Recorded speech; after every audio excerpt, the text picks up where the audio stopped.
नमस्कार बच्चों, हम महाकवि कालिदास द्वारा रचित अभिज्ञान शाकुंतलम के तृतीय अंक का अध्ययन कर रहे हैं।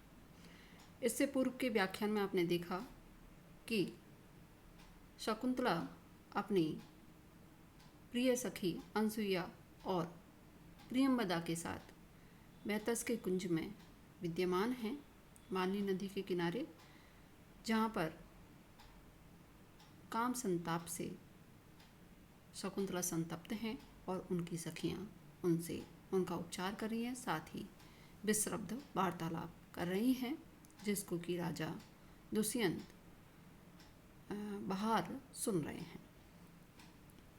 आगे देखिए, राजा सहर्षम, हर्ष के साथ, श्रुतम श्रोतव्यम, जो सुनना था वह मैंने सुन लिया। श्लोक देखेंगे। स्मर एव ताप हेतु निर्वाप्यता सा ए मे जातः दिवस एव अभ्रुश्यामः तप अत्यते जीव लोकस्य। क्या करें? तपात्यय ग्रीष्म ऋतु की अत्य समाप्ति पर जीवलोकस्य अभ्रुश्यामा दिवसः एव, प्राणीवर्ग के लिए बादलों के या बादलों से काले हुए दिन के समान ही स्मरः एव में ताप हेतु कामदेव ही मेरे संताप का कारण था। सा एव निर्वाप्यतः जाता, वही अब शांतिप्रद हो गया है। राजा दुष्यंत ये ही सुनना चाहते थे कि शकुंतला उनके प्रति अनुरक्ति का भाव लिए हुए है। जब वे शकुंतला के मुख से यह सुन लेते हैं तो हर्षपूर्वक कह रहे हैं कि जो सुनने योग्य था वह मेरे द्वारा सुना जा चुका है। जिस प्रकार से कोई व्यक्ति अत्यंत संतप्त ग्रीष्म ऋतु की धूप से दिन के अंत में बरसात की प्राप्ति करता है और आनंद की अनुभूति करता है, उसी प्रकार से कामदेव ही राजा दुष्यंत के संताप के कारण थे और वही निवारक हुए। एक बार फिर से देखिए। तपात्यय जीवलोकस्य, ग्रीष्म ऋतु की समाप्ति पर प्राणी वर्ग के लिए अभ्रुश्यामः दिवसा एव, बादलों से काले दिन के समान, स्मरः एव में ताप हेतु कामदेव ही मेरे संताप का कारण थे। सा ए निर्वाप्यतः जाता, और वही अब उसको दूर करने वाले अथवा शांति के प्रदाता हो गए हैं। टिप्पणियाँ देखेंगे। दर्शन पथम यानी दृष्टि पथ में आया हुआ, दर्शनस्य पंथा तम तत्पुरुषः, यहाँ समासांत आप्रत्यय है, अतः पथिन के इनका लोप हुआ है। पथिन के इनका लोप हुआ है। दर्शन दृश्य धन ल्युट धन अन। श्रुतम श्रोतव्यम, जो बात मैं सुनना चाहता था वह सुनने को मिल गई। ताप हेतु, तापस्य हेतु ताप तत्पुरुष समास है। इस श्लोक के दो अर्थ हैं, एक कामदेव के पक्ष में और दूसरा मेघ से आच्छादित दिन के पक्ष में। वर्षा ऋतु के प्रारंभ में मेघ आच्छादित दिन वर्षा से पहले बहुत गर्म होने से ताप का कारण होता है और वर्षा होते ही सुखद हो जाता है। इसी प्रकार कामदेव शकुंतला का उत्तर सुनने से पूर्व राजा के संताप का कारण बना हुआ था, किंतु उत्तर सुनते ही वह सुखदाता हो गया। निर्वाप्यता शांतिप्रद, निर्धन वा धरणिच धन त्रिच प्रत्यय है। अभ्रश्यामः, अभ्रहि श्यामः तत्पुरुष समास है, बादलों से काला। तपात्यय, तपस्य अत्यय तत्पुरुष, ग्रीष्म ऋतु की समाप्ति पर। तप ग्रीष्म ऋतु, अत्यय समाप्ति नाश। अत्यय अतिधन ईधन अच। पाठवेद भी यहाँ अभ्रुश्यामः के स्थान पर अर्धश्यामा प्राप्त होता है। यह पाठ अधिक उपयुक्त नहीं है। अर्धश्यामा का भाव राघव भट्ट ने लिया है कि प्रातःकाल मेघ रहित होने से अधिक गर्म और सायंकाल के समय मेघ युक्त होने से सुखद। इस पाठ में अर्ध अश्याम का अर्थ और अर्धश्याम में श्याम होने का कारण, ये दोनों बातें ऊपर से लगानी पड़ती हैं। ताप हेतु और निर्वापेता में विरोधाभास है। दो भिन्न अवस्था में वह स्वरूप होने से परिहार है। कालिदास ने यह भाव अन्यत्र भी वर्णित किया है। मनोजन्नु निदागान्ते श्यामाभ्रा दिवसा एव। रघुवंश में ऐसा कहा है।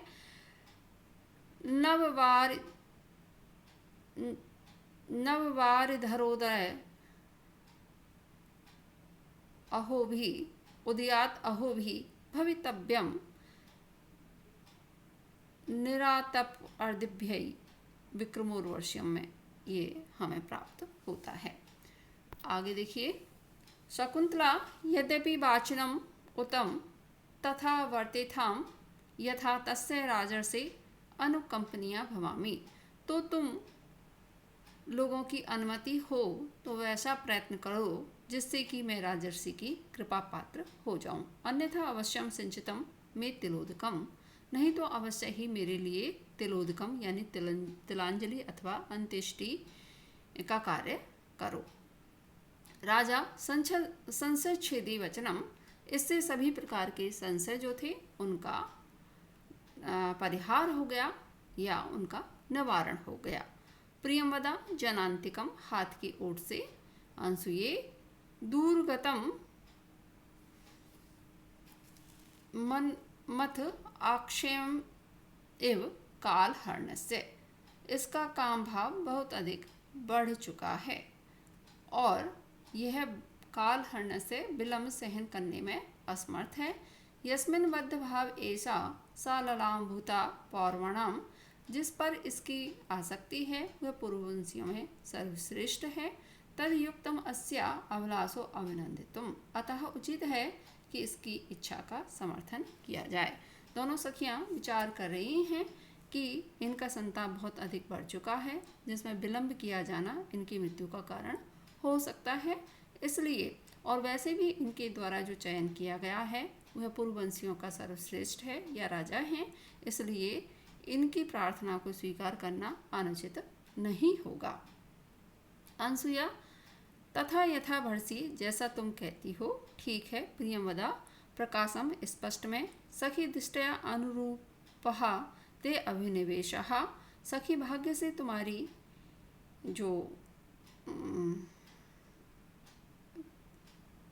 जो अभिलाषा है वह योग्य व्यक्ति पर ही है। सागरम उज्जित्वा कुत्र वा महानदी अवतरति। सागर को छोड़ करके महानदी कहाँ उतरती है, यानी वह सागर में ही उतरती है। का इदानीं सहकारम अंतरेण अतिमुक्तलताम पल्लविता सहते। आम को छोड़कर और कौन वृक्ष पल्लवित अतिमुक्त माधवी लता को सहारा प्रदान कर सकता है। राजा किमत्र चित्रम यदि विशाखे शशांक लेखाम अनुवर्तते। इसमें आश्चर्य की क्या बात है यदि दोनों विशाखा नक्षत्र चंद्र लेखा का अनुसरण करते हैं। अनसुया का पुनः उपायो भवेत येन अविलंबितम निभृतम च सख्या मनोरथम संपाद्या वा। क्या उपाय हो सकता है कि शीघ्र और गुप्त रूप से सखी का मनोरथ पूर्ण हो सके। प्रियंवदा निभृतम इदम चिंतनीयम भवेत। गुप्त रूप से यह सोचने की बात है। शीघ्रम इति सुक्रम। शीघ्र यह सुकर है। अनसुया कथमेव कैसे। प्रियंवदा ननु स राजर्षि अस्याम स्निग्ध दृष्टया सूचित अभिलाष एतान दिवसान प्रजागर कृशो लक्ष्यति। क्योंकि उस राजर्षि ने इस शकुंतला पर प्रेम पूर्ण दृष्टि से देखकर अपनी अभिलाषा सूचित की है और इन दिनों रात्रि जागरण के कारण कृश दिखाई पड़ रहे हैं। राजा सत्यम इत्थम भूत एव अस्मि। यह वस्तुतः सत्य ही है। श्लोक देखेंगे बच्चों। तथाई क्योंकि इदम आशिशरै अंतःस्तापात् विवर्णमणिकृतं निशि निशि भुजन्यस्त अपांग प्रसार भी अश्रुभि अनभिलुलित ज्याघातांकं मुहुमणिबंधनात् कनकवलयं सृष्टं सृष्टं मया प्रतिसारते। निशि निशि यानी प्रत्येक रात्रि में भुजन्यस्त अपांग प्रसार भी भुजा पर रखे हुए नेत्र के कोण से प्रसार भी बहने वाले अंतस तापात अशिशरई आंतरिक संताप के कारण उष्ण अश्रुओं से विवर्ण मणिकृतम जिसकी मणियाँ निष्प्रभ हो चुकी हैं, ऐसे मणिबंधनात् जो कलाई से उतरा हुआ या कोहनी की ओर आया हुआ जो भुजबंद है, स्रस्तम स्रस्तम खिसका हुआ कनक वलयम स्वर्ण वलय जो है, मया मेरे द्वारा अनभिलुलित ज्याघातांकम प्रत्यंचा की आघात के चिन्हों को न रगड़ते हुए मुँह प्रतिसारते बार बार ऊपर की ओर पहुँचाया जाता है।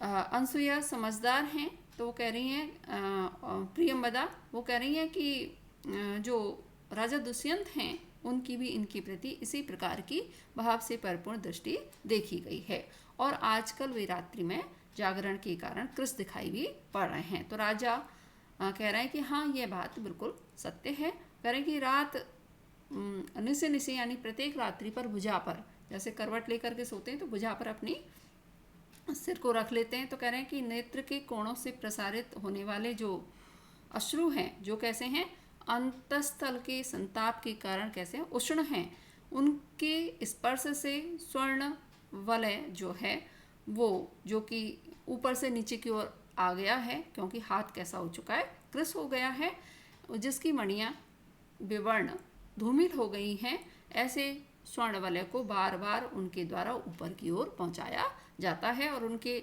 हाथ कैसे हैं, जिन पर जो प्रत्यंचा है उसके चिन्ह से वो चिन्हित हो रहे हैं, क्योंकि राजा जो हैं मृग्या विहारी हैं और जो अपनी प्रजा है उसका रक्षण करने के लिए निरंतर धनुष उठाने का कार्य करते हैं। एक बार फिर से इसका अर्थ देखेंगे।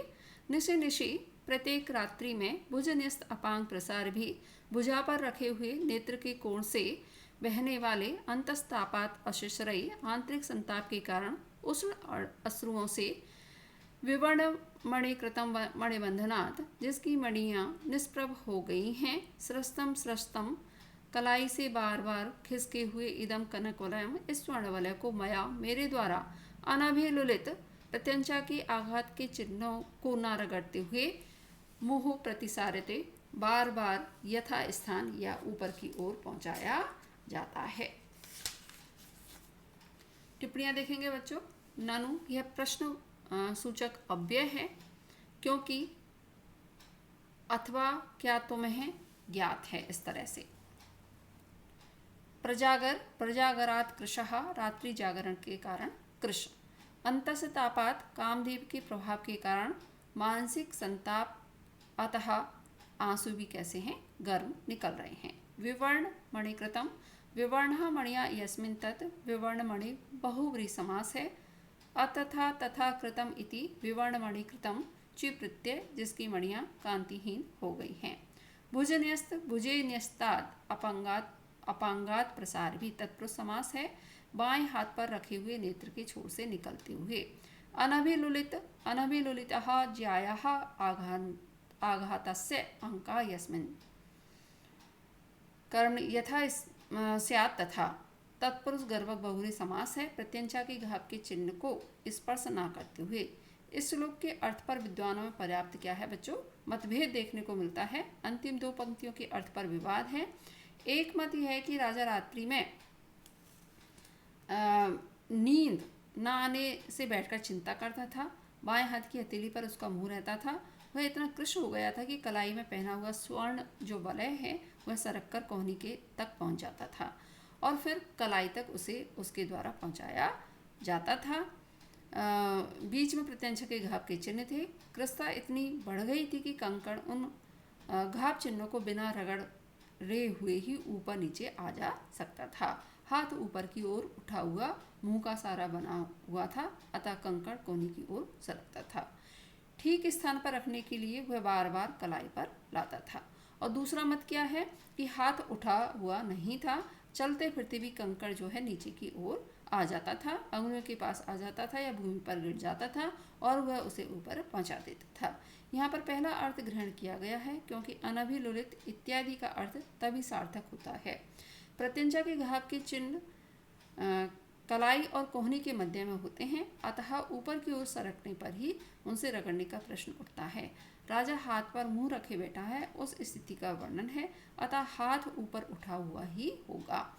कृष्णता की अधिकता का भाव भी कलाई से ऊपर के भाग की कृष्णता बताने से अधिक स्पष्ट होता है। इस श्लोक में मणिबंध का अभिप्राय प्रकोष्ठ कलाई है, वहीं पर कंकड़ पहना जाता है। शेष बच्चों अगले व्याख्यान में, तब तक के लिए धन्यवाद।